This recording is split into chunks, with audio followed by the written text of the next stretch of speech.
Hello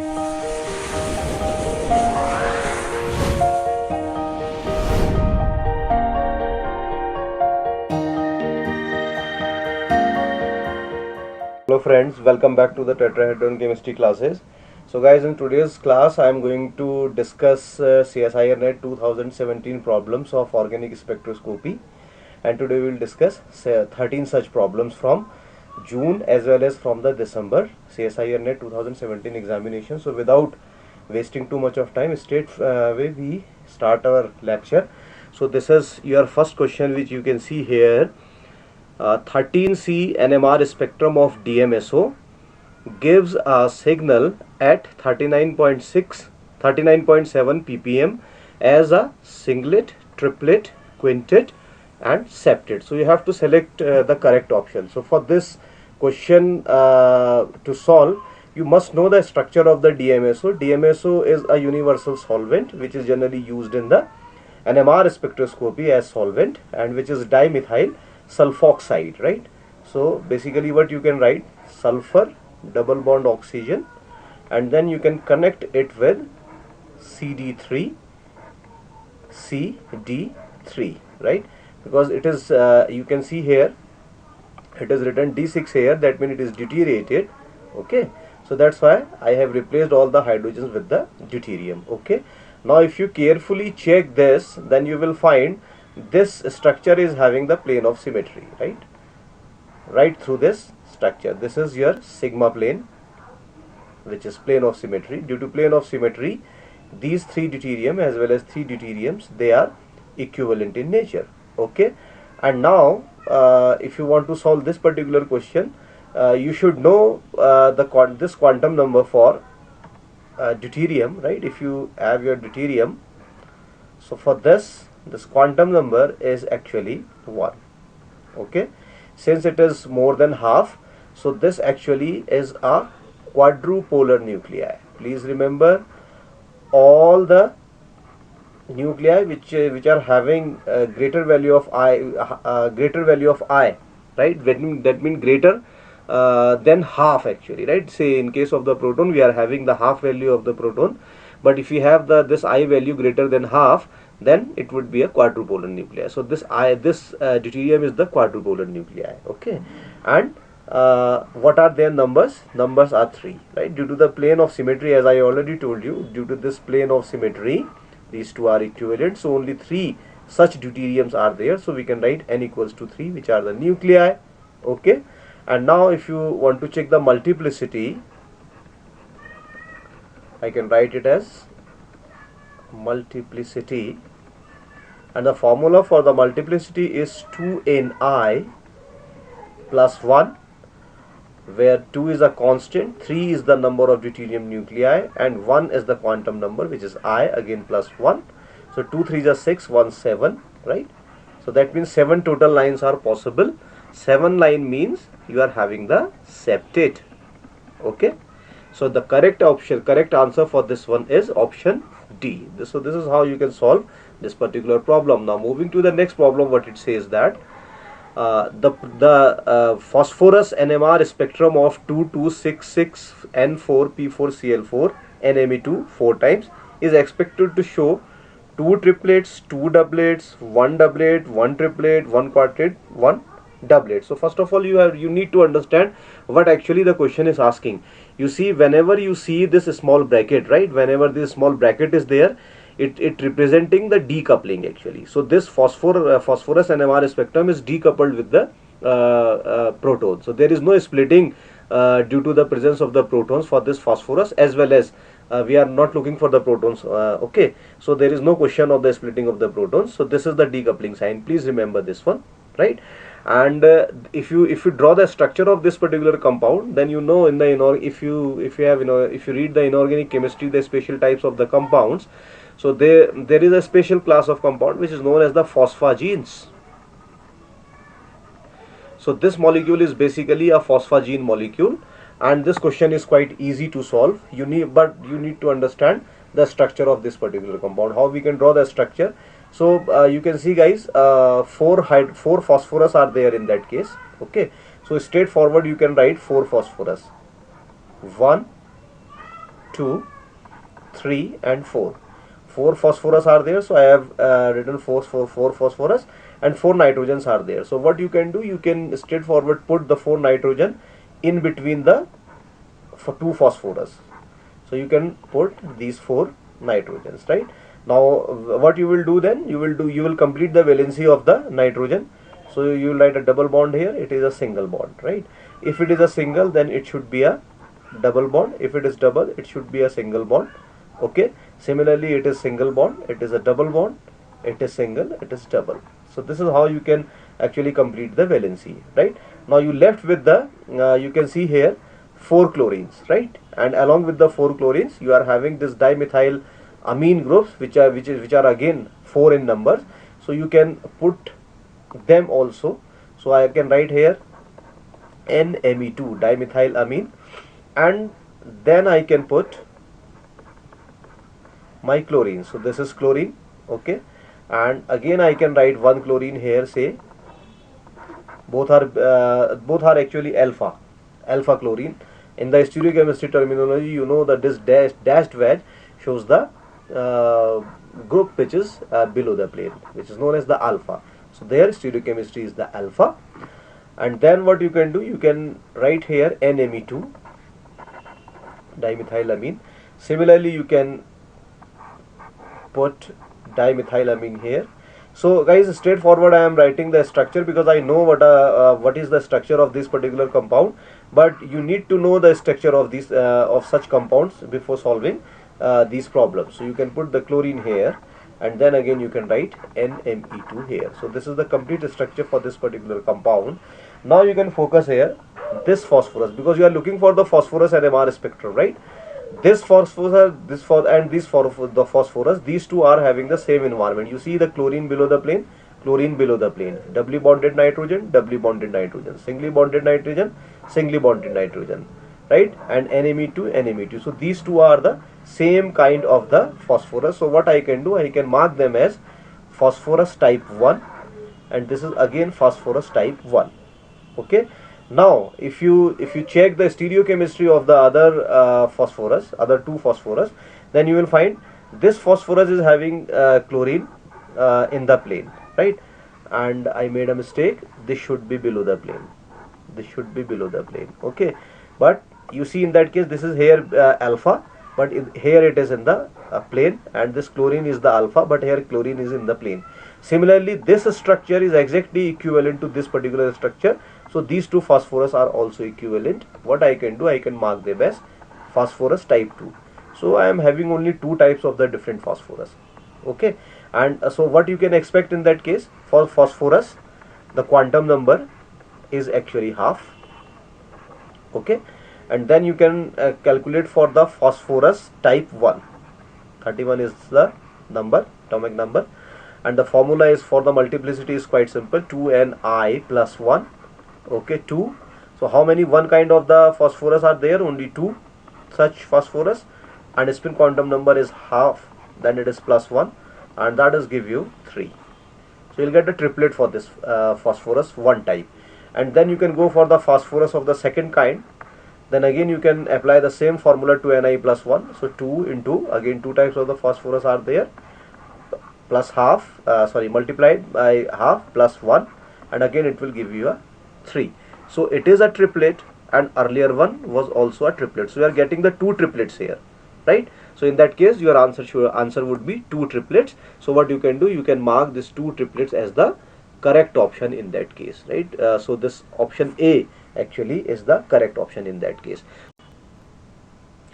So now moving to the next problem, we can see what the problem says. The correct structure of the compound based on the following spectral characteristic data is as follows, right? So this is the IR data, which is 1736, and you know 1736 actually belongs to the carbonyl group, and since it is a very low value for the carbonyl group, it cannot be a ketone or aldehyde, so it is a ester actually. It is even it cannot be as your acid. So it is a kind of the ester, but in the all the 4 options you see the ester is there. Okay, so there is not much importance of this IR spectrum. And if you see the 13C NMR spectrum for this one, Then again you see that at 174 ppm it again shows the presence of the carbonyl ester carbonyl, right? So again 4 options are having the ester carbonyl. So again this carbon NMR is not much of very importance, right? So straightforward we can look for the proton NMR data, which would be very helpful in solving this problem.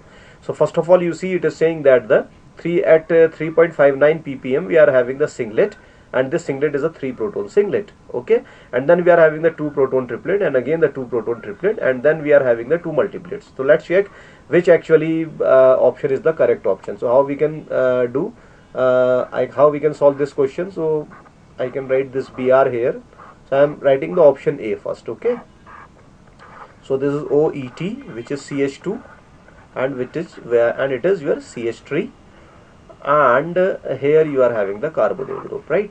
And you know these are the CH2s, right? This is CH2, this is CH2, this is CH2 again, okay?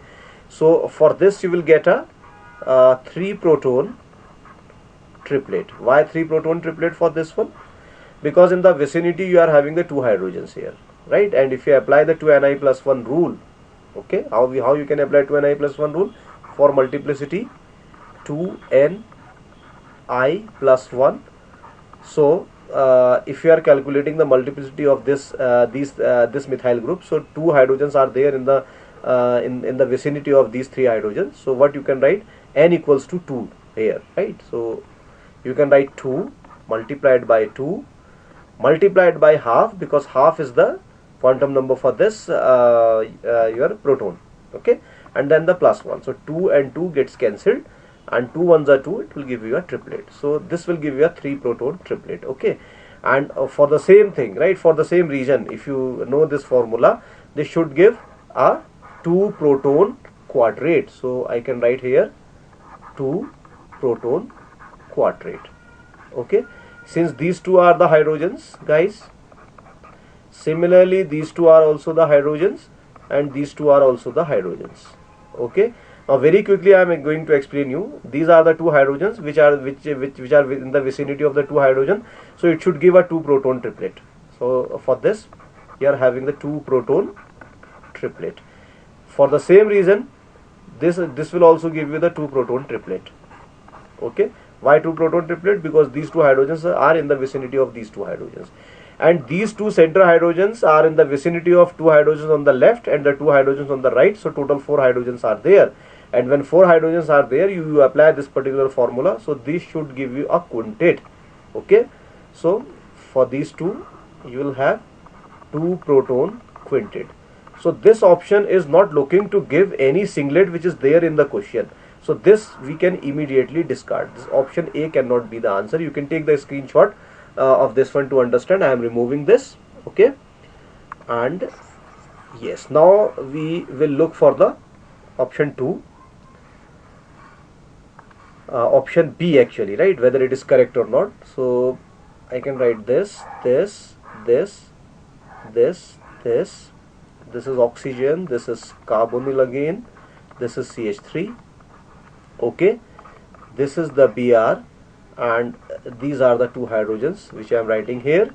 Again I am writing 2 hydrogens here, again I am writing 2 hydrogens here, again I am writing 2 hydrogens here. So let's check whether it meets the requirement of the spectral data or not.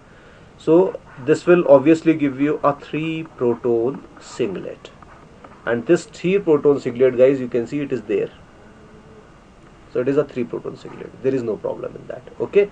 Now the rest of the spectral data I have already explained to you. These two will give you a 2 proton triplet, no problem in that. Similarly, this is also give you 2 proton triplet. Again, let's check in the question. 2 proton triplet and 2 proton triplet, we are having a 2 protons triplet, right? See, I am assuming that you guys are aware about the basic proton NMR spectroscopy. That's why I am doing very quickly these problems, okay? Now let's check the another options for this one. So these 2 hydrogens are in the vicinity of 2 hydrogens here and 2 hydrogens here. So these 2 hydrogens will give you 2 proton quintet. So I can write it as, for this one, 2 proton quintet. quinted we can assume it as multiplet, because when the multiplicity exceeds from 4, so we can generally write it as a multiplet. So it is a basically 2 proton multiplet, 2 proton multiplet. Okay, and if you check these two, so 2 hydrogens are here, and these 2 hydrogens are in the vicinity of 2 hydrogen on the left and 2 hydrogen on the right. So this will also give you a multiplet, 2 proton quinted or 2 proton multiplet. So what I can do, I can write here 2 proton multiplet. There is no problem in that. So you can see here in that case we are having 1 proton singlet, which is here, 2 proton triplet. Yes, I am getting the 2 proton triplet. Then again 2 proton triplet I am getting, and then I am getting the 2 multiplet, 2 proton multiplet and 2 proton multiplet. So I will get the 2 proton multiplet for this one and 2 proton multiplet for this one. So this B could be your answer. Let's check the option C, whether it is right or not. So option C, what it says, that double bond oxygen, then OMe, and this is your Br. And if it is Br, then it is these are the 2 hydrogens, these are the 2 hydrogens, these are the 2 hydrogens, and these are the 2 hydrogens. Okay, so this will give you 3 proton singlet. Okay, and you see rest of the things, this will give you 2 proton triplet, this will also give you the 2 proton triplet, this will give you the 2 proton multiplet, this will also give you the 2 proton multiplet. So this C can also be the answer. So between B and C, anyone could be the answer. Now let's check this option C, what option C says that. So for option C, I can write CH3 here, and then I can write 2 hydrogens and then 2 hydrogens. Yes, this cannot be your answer, guys, because these are the 2 hydrogens, and in the neighbor you are having 1 hydrogen here, 1 hydrogen here. So these two must give 2 proton doublet. Okay, but 2 proton doublet is not given in the proton NMR spectrum, so we can easily discard the option 3. So like option A, we can also discard option D. So there is a very close competition between B and C, right? Anyone could be correct, and this is the point where one can have the confusion how to decide, right? And this is where we actually look the chemical shift values. Chemical shift values are very, very important. Okay, so what I am doing, I am writing the CH3 here. This CH3 is in the vicinity of the carbonyl, and this CH3 is in the vicinity of the oxygen. And please remember, oxygen is more electronegative than the carbonyl group. So that means when it is more electronegative, it should be more downfield. More downfield. When it is more downfield, that means it will have the higher chemical shift, and that higher chemical shift is reflecting, you see here, 3.59. However, it is, you can see here, this is the methyl proton. It should have the chemical shift between 1 and 2 or 0 to 1, but it is very high, somewhere around 3.6 actually, right? 3.59 to be precise, right? So this value, this higher value actually is not possible when this methyl is in the vicinity of the carbonyl, because carbonyl is not that electron withdrawing. So on the basis of this chemical shift, you can discard the option B also, and your correct answer is the option C. So in that case, option C is the correct answer for you. I hope you understood the problem well. Now moving to the next problem, what it says that. So you see guys, the problem says that for a certain magnetic field strength, a free proton spins transition occurs at 700 megahertz. Keeping the magnetic field strength constant, the nucleus, nitrogen nucleus, will resonate at how much of this value, right? Transition will occur, right? Out of 4, this you have to select the correct one.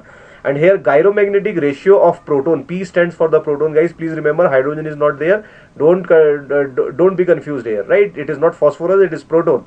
And this is the gyromagnetic ratio of the nitrogen. And you know the gyromagnetic ratio of your proton is very, very high. So its resonating frequency would also be high, because resonating frequency is directly proportional to the your gyromagnetic ratio. And for nitrogen, it is low. So definitely whatever the answer you will get, you will get this answer less than 700. When you will have the answer less than 700, so this 700 cannot be the answer. Straightforward, you can discard this 700 from the basics of the NMR spectroscopy. If you know this much of thing, then you can very easily discard the option A.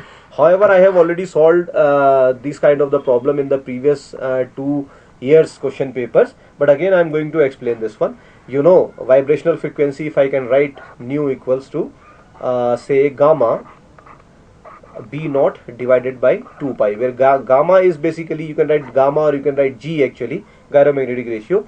So for proton you can write gamma mu p equals to gamma p multiplied by the B naught divided by 2 pi. Say this is the equation number 1, and the same then you can write for the nitrogen, nu n equals to gamma n multiplied by the B0 divided by the 2 pi. Why actually we are writing this B0 in both the cases, while earlier in the previous examination I have read the B1, I have written the B1 and B2, but here if you read the question, actually keeping the magnetic field strength constant, right? When the magnetic field strength is constant, then we will write the B0, right? So this is say your equation 2. If you divide equation 1 by equation 2, then what you will get actually, you will get nu p divided by nu n, that is equals to gamma p multiplied by B0 divided by 2 pi, and for nitrogen case here you can write gamma n multiplied by B0 divided by 2 pi, right? So obviously this is the little mathematics from the class 6th actually. So straightforward, what you can do, you can cancel this B0 and B0, you can cancel this 2 pi and 2 pi, and you left with this equation. Then you can put the data here. So how you can put the data, nu p is given here, which is 700 hertz, so there is no problem in that. You can straightforward write 700 megahertz, not hertz, sorry, it is megahertz, and nu n you have to calculate, okay, and gamma p, that means Gp is given 5.6, and for nitrogen it is 0.4, and if you calculate this nu n, right, by applying little of class 6 mathematics, then you will find it is nothing but 700 megahertz multiplied by 0.4 divided by 5.6. If you solve this, I have already solved this, then you will get 280 divided by 5.6, and this will give you roughly 50 megahertz, and option D is actually given here, which is the 50 megahertz. So option D is looking correct in that case. This is how easily you can solve this problem. Now moving to the next problem. Next problem is from mass spectrometry, right? Among the following, the compound that gives the base peak at m by Z72 in the EI mass spectrum. Guys, this problem actually I have already solved in my way, say 2 years or 3 years back when I started my channel. This problem I have already solved for the mass spectrum of carbonyl compounds actually, right? But again I am going to solve this particular problem. So I am telling you, whenever you have been given the carbonyl compound, so you have to look for the alpha beta cleavage. This is first mode of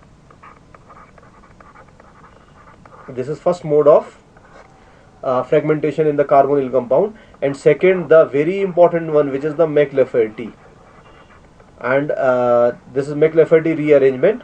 And please remember, whenever you are having the carbonyl compounds, then always look for the McLafferty arrangement to actually to decide the correct option. So McLafferty rearrangement, basically I have already told you, it is the transfer of the gamma hydrogen to the electronegative atom,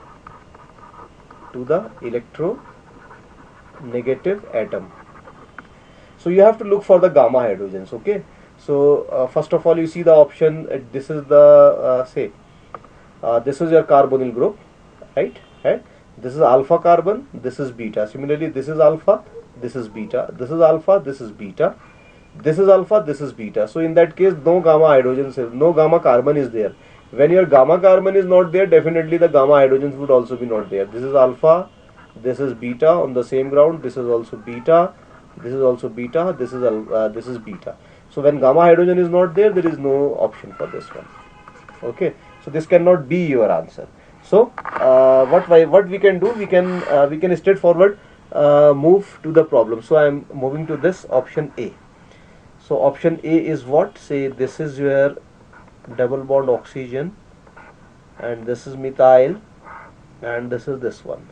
So this is alpha carbon, this is beta carbon, this is gamma carbon, and this is delta carbon. Okay, and you know this gamma carbon is having 2 hydrogens. So in this case your McLafferty rearrangement is quite possible. So if you look for the McLafferty rearrangement, first of all you will do the electron impact ionization in the first step, and you know the 2 electron pairs would be there. Then you will form the molecular ion in that case, and your molecular ion would look like double bond oxygen to positive and dot, and rest thing is same. 2 hydrogens are here. I am writing 2 hydrogens. Okay, so this is again, I can write alpha, this is right beta, this is right as gamma. So what McLafferty rearrangement is what? Transfer of this gamma hydrogen to this electronegative atom. So how we can do this particular transformation? This is particular transfer. This is very easy actually. So you see this hydrogen along with the 1 electron. So I am making the half-headed arrow which shows the transfer of the only 1 electron, and another electron will come here, right? And I already told you here this alpha beta cleavage is the very important cleavage in the carbonyl compound. So this is alpha and this is beta. Okay, so this bond would cleave. When this bond would cleave, what will happen? This electron would come here and this electron would go there. So straightforward you can see here what is happening. This now CH2.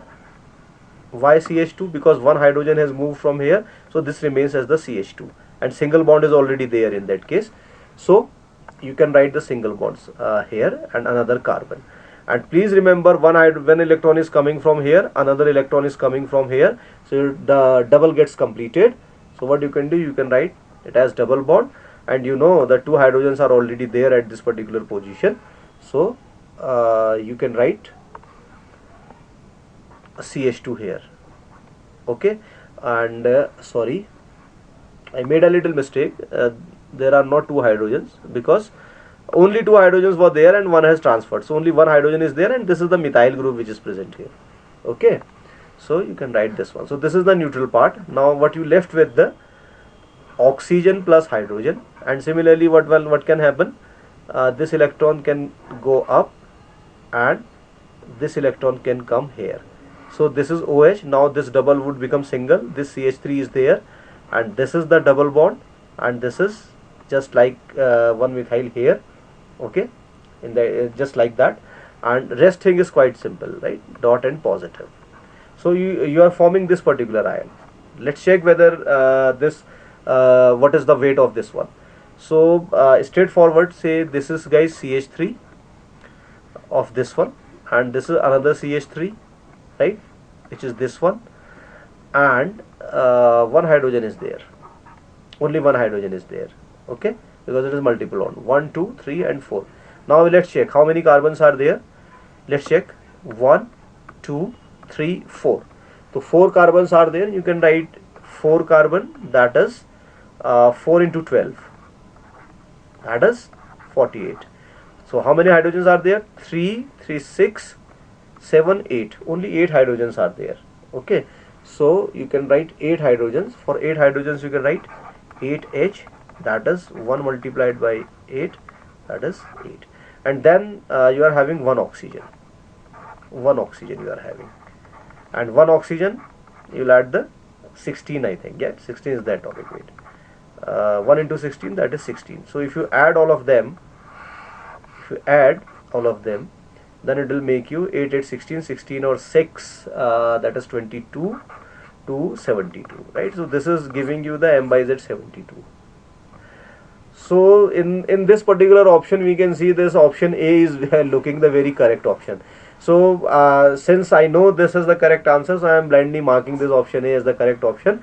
what you can do, you can apply the same concept of the McLafferty, because this is also having alpha, this is beta, so this is gamma, this is gamma, this is also gamma, right?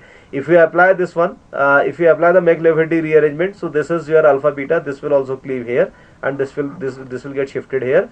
So this will not give you the m by z at 72. Same is true for this one also. So this is how you can solve the problem. Now moving to the next problem, what it says. Right, this problem is little tricky. You need to understand the structure of this compound. Basically, it's a biphenyl. It is tetramethyl biphenyl. That means these two ortho positions in that case are locked.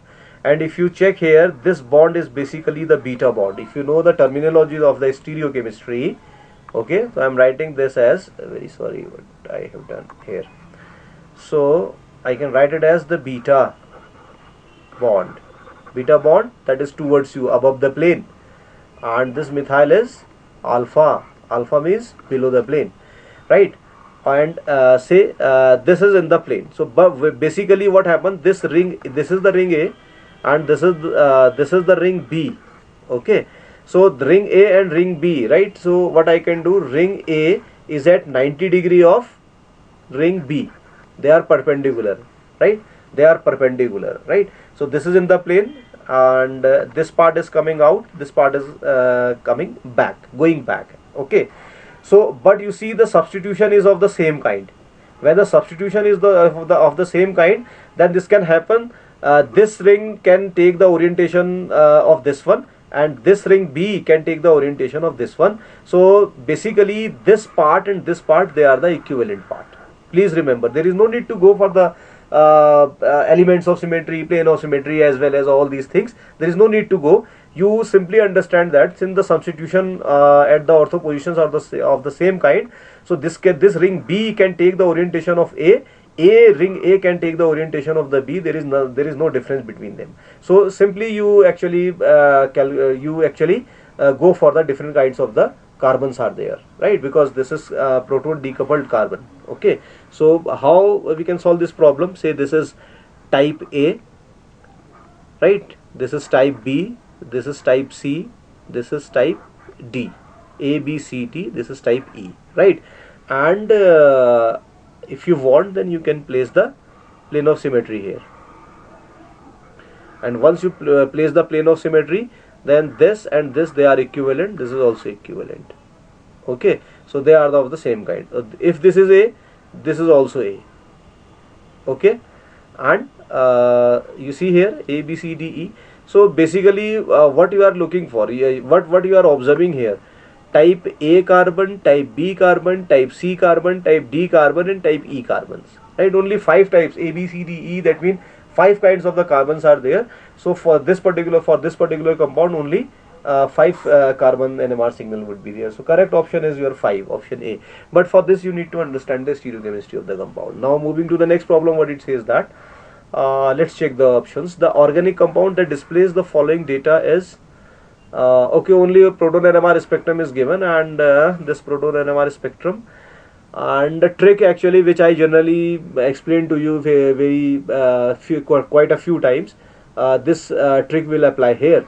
You see here 7.38 doublet and 7.25 doublet, and again I am recalling or giving you the impression that whenever in the substituted benzene you are having the 2 doublet, it shows the para-di substitution. Para-di substitution, right? So this is ortho, this is ortho, this is meta, this is para. So there is no substitution of the para, so D cannot be the answer. Straightforward, you can discard the possibility of the option D to be the correct answer actually, right? You can very easily discard this option. So how actually we'll solve this problem? Let's check. Okay, all are the para, right? So this is para-di substitution, this is para-di substitution, this is para-di substitution, and we are getting singlet at 1.29. 1.29, that means it's a methyl proton, and methyl proton should be a singlet. Okay, and see, however, integration is not given here, but you can understand the problem in that manner. This is CH3, this is another CH3, this is another CH3. Okay, Similarly, this is CH3, this is CH3, and here also this is CH3, this is CH3, and here is the hydrogen. But if you see here, these two methyls are in the vicinity of one hydrogen, and when they are in the vicinity of the one hydrogen, so multiplicity would be like that, 2Ni plus 1, that is 2 into 1 into half plus 1 equals to 2. It should give a doublet. And you know this Br, bromine 35, right? Br 35 is also NMR active, so it will also split these two. When it is also split these two, right? So this cannot be the answer on the, because it is giving you a doublet. For the same ground, again it will give you a doublet, so it cannot be the answer. So option B and option C you can again also discard it, but option A is the you can see it is the correct answer. Why? This is CH3, this is CH3, this is CH3, and nothing is here because it is the quaternary carbon, so there is no splitting of these two. So we'll get the singlet here. Okay, we'll get the singlet, and since all are the methyl protons, okay, all are the methyl protons, so it should they should have the chemical shift between 1 to 1.5, and it is 1.29. And if you don't want to apply the concept of the NMR spectroscopy for the bromine, then again you can see that because these two methyls are attached with the bromine, and bromine is electronegative. When bromine is electronegative, then the chemical shift for these two protons should be above 2, somewhere around 2.5 ppm. But here 1.29 ppm is given. So B, C, D you can discard. Option A is looking the correct answer in that case. Now moving to the next problem, what it says that, next problem says that the correct match of the circled protons in the column P with the proton NMR shift in the column Q. Okay, this problem is actually it is a good problem. Okay, because it is checking your knowledge of aromaticity as well as the proton NMR spectroscopy. So this is a very good problem. Okay, so I'm going to solve this problem. First of all, you see, I'm having the I'm going for the compound 1, right? And for compound 1, I can apply the Huckel's rule here, right? So this is the compound 1, and Huckel's rule, you know, 4n plus 2 pi electrons. Okay, this concept we can calculate here, 4n plus 2 pi electrons. Okay, so in that case, you see, you can count the multiple bonds. 2 to 4 electrons, sorry, 2 to 4 to 6, 8, 10, 12, 14, 16. 16 your electrons are there. So when 16 electrons are there, so what you can do, 4n plus 2 equals to 16 pi electrons, right? And in that case, n equals to 14 by 4, and 14 by 4 is somewhere around 3.6. It is not integer, so this compound is not aromatic. Let's check whether it is anti-aromatic or other. 4n pi electrons, so 4n pi equals to 16, n equals to 16 by 4, that is 4, integer. Okay, that means this one is the anti-aromatic compound. This is anti-aromatic compound. And you know, for anti-aromatic, please remember, for anti-aromatic compounds, please remember, again I am saying, for anti-aromatic compound, region inside the ring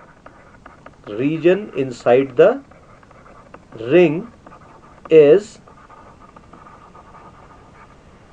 highly de-shielded. Please remember, when your compound is anti-aromatic, so this region which is inside the ring is highly de-shielded. When it is de-shielded, de-shielding causing the downfield shift, it should be a very high downfield shift. And if you see here, this is 6.72, this is 16.4, this is negative value. So this one actually is belonging to B. So what I can write, I can match them. So for me, actually it is looking that my compound 1 is basically matching with the B. So we can check first where compound 1 is matching with the B. So in that case, you see 1 is matching with the A. This cannot be your answer. You can immediately discard this. And then on the same ground, you see here 1 is matching with the B. Yes, this could be the answer. 1 is matching with the B. This could be the answer. But here 1 is matching with the C. This cannot be the answer. So you can again discard this. There is no problem in that. Okay. Now you left with the B and C. Now let's check another options. So here for this I am checking. So you can count the electrons total. 2, 4, 6, 10, 12, 14, 16. Okay. So total 16 electrons are there if you properly count here. So these are the 16 electrons. When they are the 16 electrons, so you can go for the let's check whether they are the 16 or some other value. 2 to 4 to 6 to 8 to 10 to 12 to 14. Okay, only 14 electrons are there, very sorry. So that means we can apply 4n plus 2 equals to 14 electrons. So n equals to 12 by 4 equals to 3. That it is following the Huckel's rule. Okay, so it is the aromatic one. This compound is aromatic. And for aromatic protons, the condition would be reverse than your anti-aromatic. The region inside the ring is very highly shielded. Highly shielded means it will have the chemical shift close to 0 or even negative. So this 3 is belonging to C actually. So I am matching them. 3 is belonging to B. So here I am writing my compound 3 is belonging to C. Let's check this of whether these options are there. 1 is belonging to B. Yes, fine. And third is belonging to C. So straightforward, you can mark that B is correct one. There is no need to go further. Second cannot be C. It is simply the vinyl proton, right? Please remember, it is simply the vinyl protons. And you know, vinyl protons have the chemical shift between 5 to 6 ppm. Okay. And here it is, you see, it is showing that the 6.72. So it is belonging to this one, right? So second is belonging to A. Second is belonging to A. So if you match them, then you can find, okay, my option B here, this option B is the correct answer in that case. Okay, so this is how you can solve the problem. But nonetheless, this is a good problem. Now moving to the next problem. Okay, right. Let me think what. The normal mode of ethylene represented by the figure. Okay, this is the ethylene molecule. And you have to tell whether these normal modes of vibrations are IR active, both IR active, or only Raman active, only IR active, or neither IR or normal. So this is again a very good problem. Okay, and why I'm saying this is a very good problem, because it is testing the, it is actually asking the principle of mutual exclusion. So I'm writing here mutual exclusion principle. Okay, what it says that compounds with the center of symmetry, please remember, compounds with the center of symmetry will never have the normal modes of vibrations active actually, right? So this is something very, very important. So what options we can, what actually the concepts we can apply here. So first of all, the question itself says that the normal mode of ethylene, it is represented here. Okay, you see this is the normal mode and this is the symmetric vibration. Why? It is going, both are coming to simultaneously, they are coming towards each other, and they are also coming to towards each other. So these vibrations are symmetric. If it would says if you think it is the asymmetric vibration, so please remember, for asymmetric vibrations you will see the arrow which are going in the same direction. But here you see these arrows are coming in the different directions. So these are the normal modes of the vibration, which are the symmetric one. So here symmetric vibrations are there. Symmetric vibrations. And when symmetric vibrations are there, then it will not change any dipole moment of the molecule. No change in the dipole moment. No change in dipole moment. When there is no change in the dipole moment, your molecule cannot be IR active. Please remember, the molecule cannot be IR active. Okay, so when it is not IR active, so you can easily discard the option A. It is not IR active. Okay, and again you can discard actually option C also, because it is saying that the IR active and Raman active both, but it is not IR active. So you have to select between B and D. You have to select between B and D, because there is close competition between them. Because you never know, because you are not knowing that it is Raman active or not. So please remember, see how this molecule is having the center of symmetry. If you travel through here and reach at the second end, so we are encountering with the same atom, and then again you are encountering with the same your hydrogen atom. So this is basically Ci. When the center of symmetry is there, please remember, when the center symmetry is there, then mutual exclusion principle would be applied. And what the mutual exclusion principle says that the vibrations which are IR active would be Raman inactive, and the vibrations which are Raman active would be IR inactive. Since this is not IR active, then definitely it should be Raman active.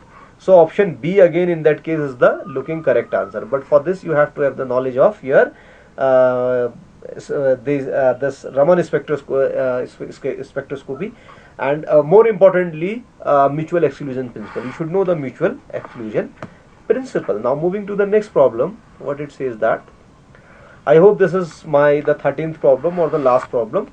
And this problem, see in the December examination, you see guys, in the June examination they have asked the same problem, and in the December examination they are again asking the same problem. This is the proton which is having the highest gamma, that is 5.6. This is carbon which is having the gamma of 1.4, gyromagnetic ratio. And see, earlier I told you, say a few slides back I told you, the species which is having the higher gamma value, it will have the higher resonating frequency. So definitely carbon would have the lower resonating frequency than 600. Okay, so that means this 600 cannot be your answer, so you can discard this option. And this 2400 is greater than 600, this cannot be your answer. But out of these two, option C and option D, anyone could be the correct answer. So I am straightforward. See, I am not deriving the things, but I am telling you new H divided by the new carbon. Straightforward I am solving this problem, GH divided by GC. And for this, you know, the new H is given here. New H is 600 I suppose. New C you have to calculate, right? 5.6 is the gyromagnetic ratio of the proton, and 1.4 is the gyromagnetic ratio of the carbon. So new C equals to 600 multiplied by 1.4 divided by 5.6. If you solve this data, then you get the 150 megahertz. Okay, so your answer is 150 megahertz. Okay, so the option C is the correct answer. So guys, if you have the little knowledge of the NMR spectroscopy, then immediately you have seen that you can discard these two options. So I hope you enjoyed the lecture guys. So please like the video, don't forget to like the video. And if you are watching video for the first time, please subscribe the Tetrahedron Chemistry classes and do share with your friends actually, right? And see, we'll meet again in the next class, say 1 day or the 2 days after 2 days with the 2018 problems. Okay, that's it for today. Thank you very much.